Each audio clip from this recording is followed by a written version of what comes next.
Yo, YouTube. Yeah, man, it's Taban American, and yeah, man, welcome to part 2 of my Fightpad guide. In this video, I'm just gonna be testing the Fightpads that I was talking about in my previous video.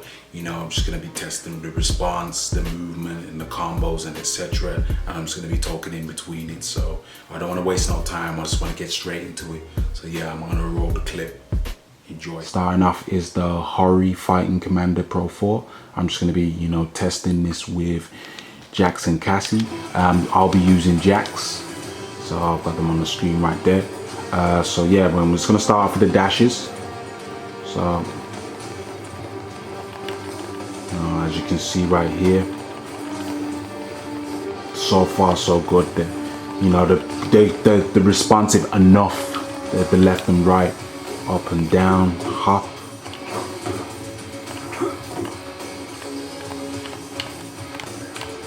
So the only flaw I found out with this pad is that you can't put too much motion with your thumbs.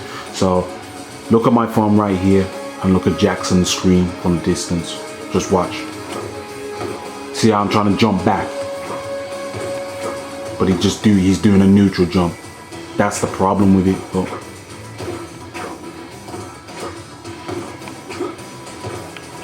I'm trying to jump forward, so if I proper press into it, proper into the corner like that, I can get it. So yeah, it doesn't give you that much motion to push around with your thumbs. You got to be proper precise with this D-pad. So you know, I'm just gonna do some tests quickly. Just a response test. Hop is perfectly fine. Just snap at it. No problem whatsoever. For command throws now, it's a hit and miss. You gotta be proper precise with it for it to register. I don't know why I messed that up. You gotta be proper precise with the D-pad.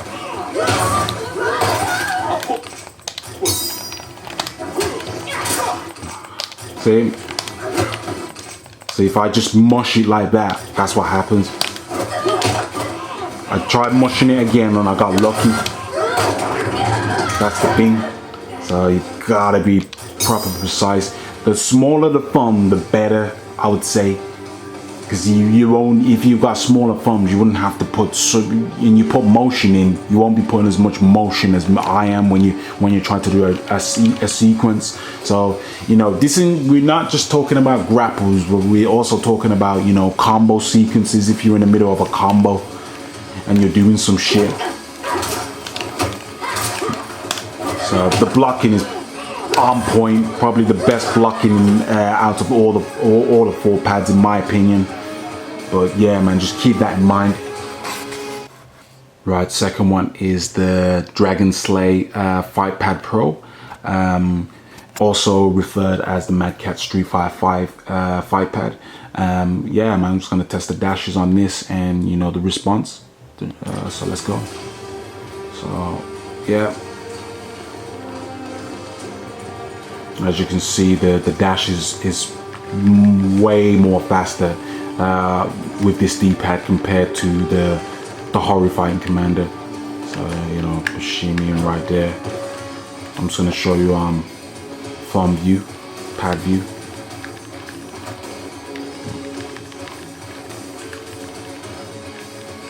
There you go. You got that in now. It's got a lot of motion as well, so you know, you can be able to, you know, do command throws very well with this. I'm just gonna test the response. Let's go.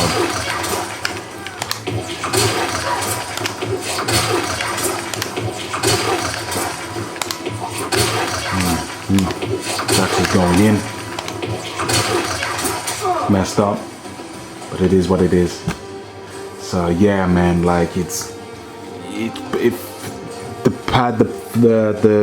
pad in general is a dream. If only the goddamn D-pad was slightly bit more bigger.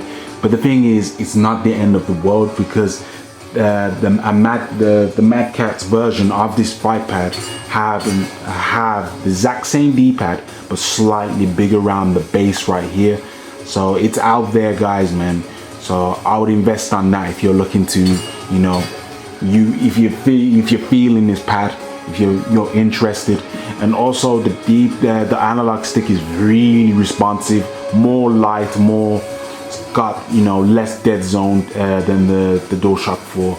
So it's really light. You got to be really delicate with it, as you can see. Like, if you're heavy-handed, then yeah, just keep that in mind.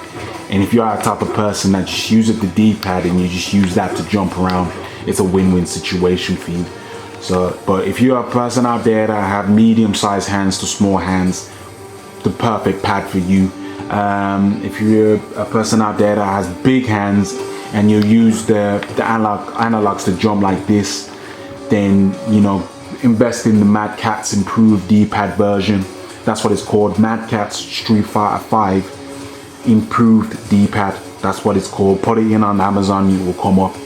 Invest in that, then you know what I mean, you're sorted. I'm not very fond with the blocking with this. It's responsive enough, don't worry. It's very light, it's very responsive, but it kind of feels like it's in the way.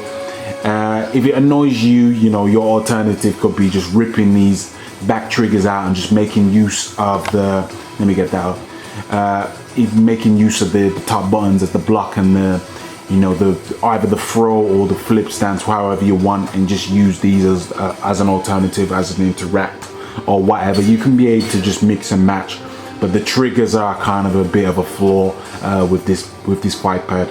But yeah, man, like, so far so good. We, you know, I could do command throws with it, no problem. As you can see, look.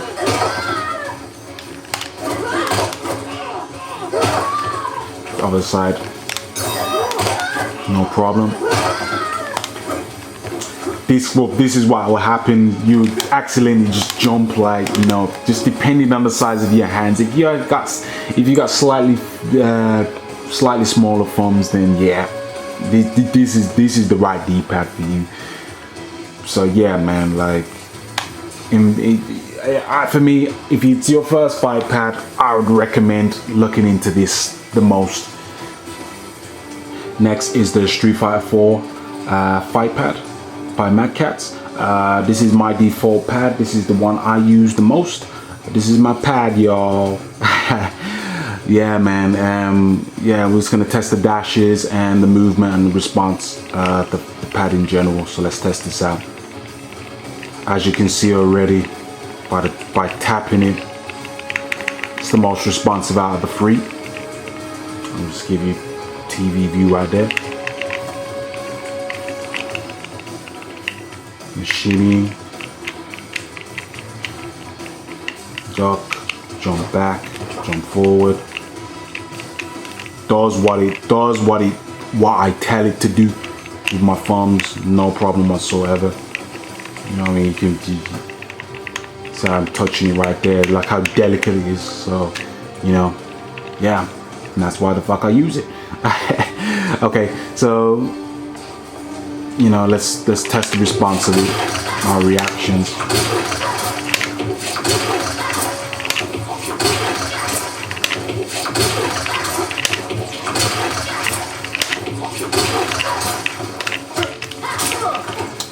Blocks my block buttons in a different way, so that's perfectly fine. I don't care if I'm not doing the crushing blow, because I'm looking at the camera, guys. I'm not looking at the TV screen, so I can't do them fluently. I can easily do the command throws with this pad, because, you know, my thumb allows me to do a lot of you know. Let me show you. My thumb gives me a lot of, well, the D-pad gives me a lot of freedom to use motion around the D-pad. Like, it's perfectly fine, you know, for command throws is a dream. You can just literally just walk up to someone and just do that like it's nothing. Like it's nothing. But that's for people out there that have big thumbs and big hands in general. Like the buttons are big, the D-pad's big, the size of it's big as well. So it's made for people out there that have big, thick hands, and as well they want to be more quick, be more active around their moving and their conditioning. Then yeah, I would invest in one of these. But just keep it in mind that the durability of these is about that life. So yeah, the good news is they're cheap to pick up. £10.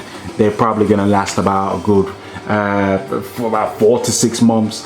So I've been using this for years and years, like pretty much every fighting game since PS3 Street Fighter 4. So hey, it does the job for me.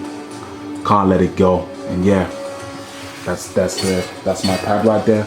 Right, this is the last pad, which is the Mortal Kombat X PDP Fightpad. Yeah, man, it's the smallest one out of them all. Let's start testing the dashes on them.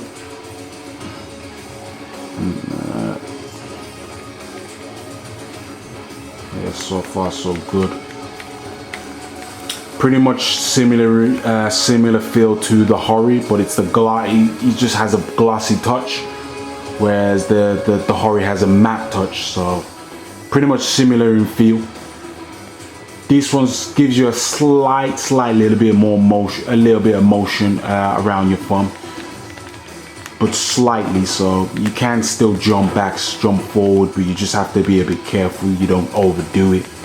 Yeah, like perfectly fine in response. Touching average, similar to the DualShock 4. Where this shines the most is the buttons right here, the micro switches. Very responsive. And yeah, man, let's test the reaction of this.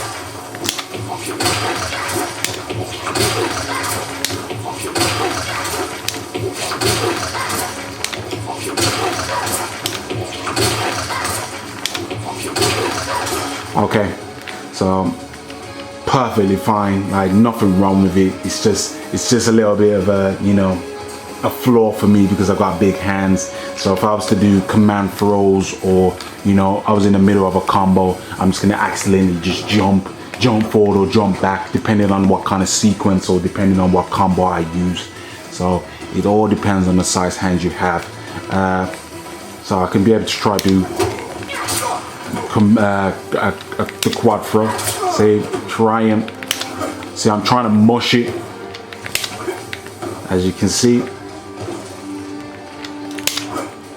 Come on, stop embarrassing me. Ah, you're embarrassing me. There we go. So see what I'm trying to say, like it's a hit and miss. It's a hit and miss here, man. Like I'm putting motion in my hands, just proper, quickly trying to put the sequence in. But you're not gonna be sitting here doing this, are you? You're not gonna be like walking up to someone and then just going boom, boom, boom, then grab. You want to do it quickly during a match. If you're going against someone good, they're not just gonna let you throw them. So yeah, just keep that in mind. There's nothing wrong with this pad in general. It has slightly bit more motion compared to the Hori. So when you have that sense of mind, when you want to jump back and jump forward, the registering is there, I should say. So don't worry. But the thing is the fact that my thumbs is too big. It may, it may not fucking register on my, with my goddamn thumbs in general. So just keep that in mind, man. Just keep that in mind.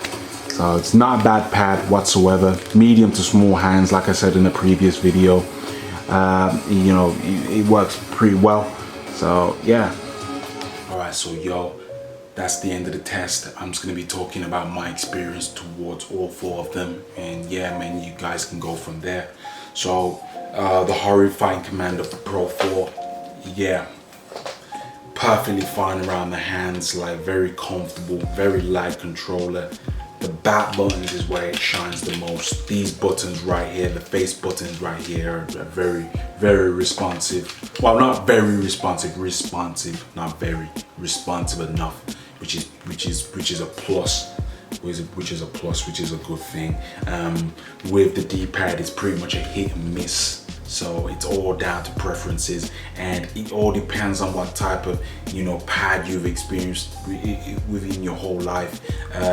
If you was a Nintendo SNES player, you was never into circular D-pads, and you like tighter D-pads when you like to be precise with it, then I would recommend it. But for me, the way I'm seeing it is, I grew up with Sega, the Sega Saturn, and circular D-pads. But in general, man, like I see it as the Tekken pad, not the Street Fighter, not the Mortal Kombat, not any other fighting game. Tekken. It just feels the most appropriate out of all games. So that's the way I see that pad, in my opinion. The Dragon Slay Pro Fightpad. This pad is perfect, man. Well, not perfect, but convenient. That's the best way to put it. Very convenient. It feels all right in the hands.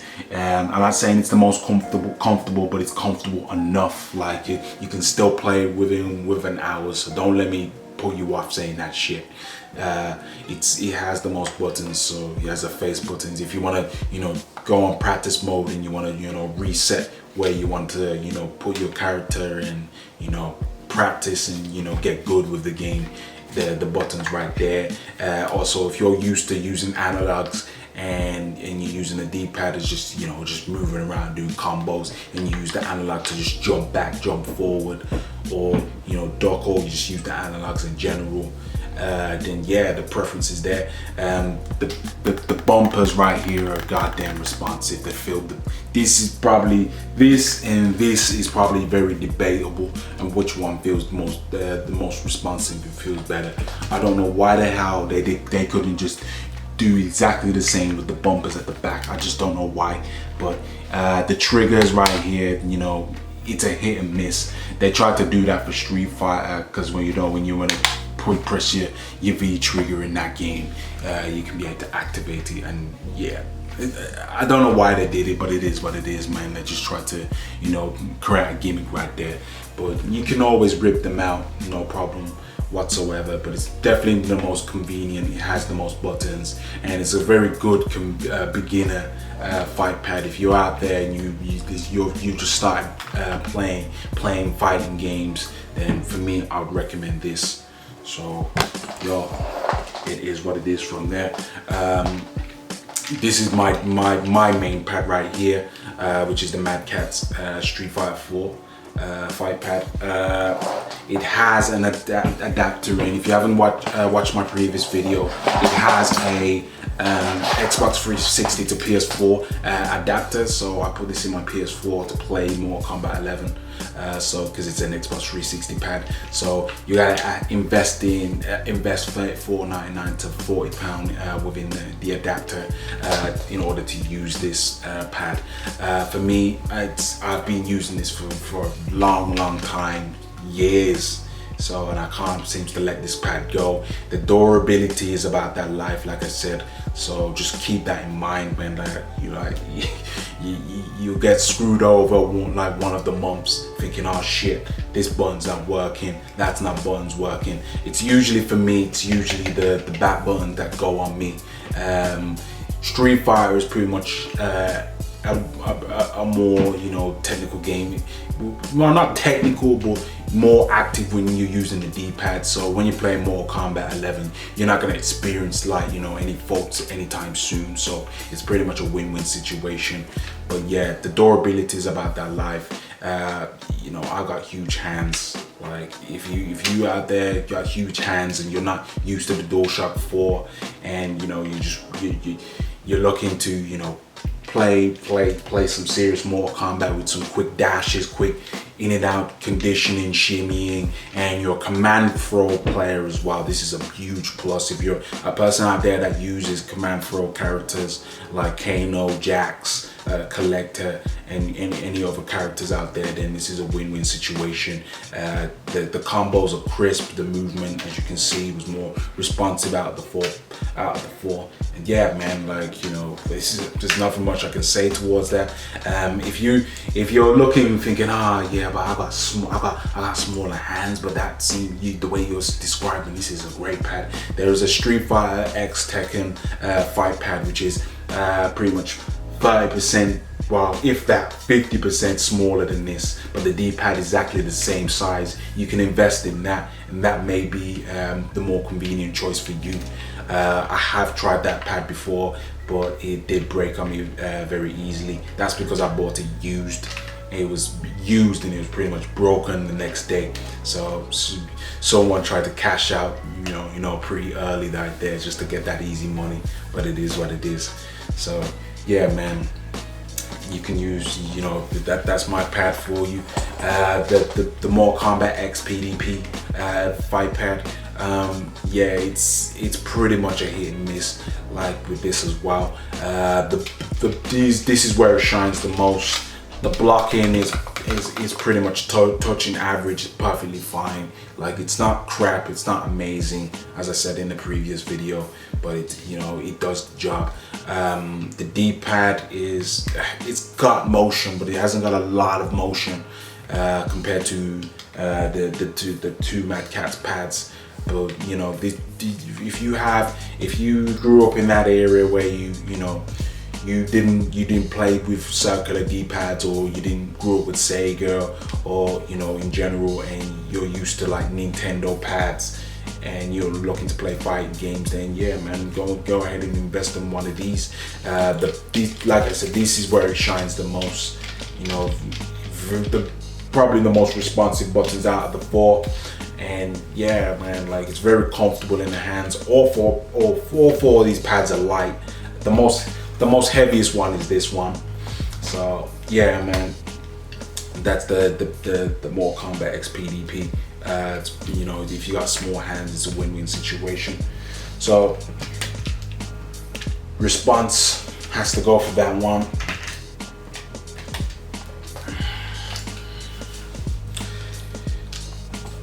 Blocking, that one, where it shines. Buttons, where it shines the most. Convenience, first time beginners, this one. Or if you're a beginner and you got big hands, go for the Mad Catz improved D-pad version, like I stated in the video. So yeah, man, guys, that's all I've got for you right there. If you've got any questions, man, let me know, man. But yeah, for the newcomers out there that's just seen this video, make sure to drop a sub and a like, man. There's more videos to come your way. And yeah, man, until next time, guys, I'm out.